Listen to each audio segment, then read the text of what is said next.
Այն քաղաքական երկրորդ համարը,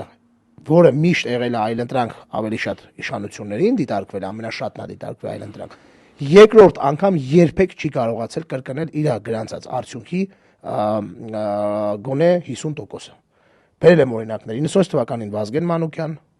որը 98 թվականին մի քանի տոկոսներ էր հավաքել։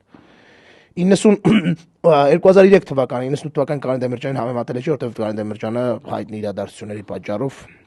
այլևս այդ չփորձեց իր բանը, հա։ 2003 թվականին Ստեփան Դեմիրճյան մի անգամ տրվեց այդ շանսը ժողովրդի կողմից, մարտը 2008 թվականին արդեն ինքը աջակցում էր Լևոն Տեր-Պետրոսյանին։ 2008 թվականին Լևոն Տեր-Պետրոսյան, որը 2013 թվականին չգնաց անգամ ընտրությունների։